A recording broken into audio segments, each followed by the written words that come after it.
let's quickly revise what is a verb. A verb in English grammar is a word that shows the action or the state of being. Now, verb conjugation.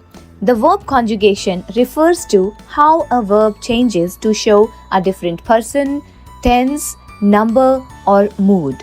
But before we go deep into verb conjugation, let's have a quick introduction to verbs. When you begin learning the English language, one of the first things you were taught is the definition of verb. In fact, sentences can't be considered complete without including at least one verb. However, it gets trickier to analyze verb's definition and answer basic questions like what is a verb, what is a verb phrase, etc.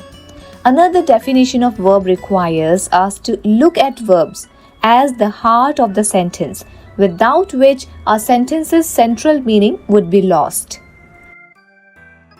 If you ask what is a verb, the simplest definition of verb would be words that describe action in all its forms. To define verb further, this group of words explains three main things. First is physical actions, second, mental actions, and third is states of being. Let us take up all these three phrases one by one and let's understand them in detail. The first verb definition is words that explain physical actions someone or something takes. This definition is the most common answer to the question, what does verb mean? To understand this definition of a verb, let's have some examples. Meera ran around the block. In this sentence, Meera is the noun, it's a name of a person, and the word ran describes the action she takes. Another example, the ball fell on the other side of the fence. In this example, ball is the noun and the word fell describes the physical action. Likewise, the previous sentence. In that sentence also, Meera ran around the block. The verb shows the physical action of Meera. Now let's take up the second phrase, that is describing mental actions. These are the words that describe mental actions someone or something takes. They are also categorized under what are verbs. Let me explain it with some examples. Sam realized that he had not done his homework. In this sentence, Sam is the noun and the word realized describes what he just thought about. Another sentence, the baby forgot its toy at the park. Here, baby is the noun and forgot describes the mental action that happened. So in these examples, you just notice that there are some action words. However, there is one more component in verb definition, and that's in the third category, the state of being. So these are the words that describe a state of being.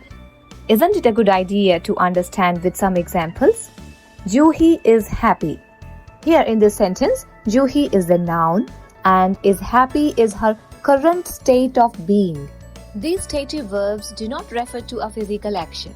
Rather, they express a state or condition, things which are permanent, things which don't have a beginning or end. Well, let's have some examples of stative verbs. They are like love, believe, know, have, understand, prefer, hate, and many more like this. Do you know how many types of stative verbs are there in English? Okay, well, there are 4 types of stative verbs. They include senses, emotion, being, and possession. One thing is common about these 4 stative verbs is that they are not used in the present continuous form. It's not grammatically correct to say like I'm loving, I'm having, I'm believing. No, we use the present simple form with these stative verbs. We are talking of the present time. Likewise, if we are talking of the past time, then we will use the past simple tense, and the same is the case with the future time. So dear students, always do remember that these stative verbs should be used in the simple tense form, not in the continuous. For example, I have 2 brothers and 1 sister. I love mangoes.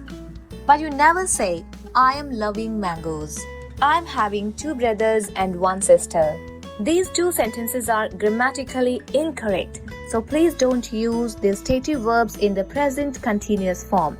And also remember, here the word have is used in the sense of own, possess. It's not the form of that helping verb has. Well, what are verbs that link nouns with pronouns or adjectives? They are the words that describe the state of being. To simply define verb of this form, they express your current state of existence. They work by connecting the 2 main parts of a sentence so that you get a complete idea of the situation. If people ask you to define verb or give the definition of a verb as a state of being, you can simply say to be or not to be, where both the be's in the statement represent a state of being, making understanding verb's definition easier. The definition of verb also requires you to learn the formal terms for the parts of a sentence. So it's good to know about the linking verb also. What's a verb that's a true linking word? We have all the conjugations of the verb be, including is, am, are, was, were, been, and being. Now let's sum up the definition of verb. Simply, it's a part of speech that describes an action someone or something takes or a state of being someone or something is in.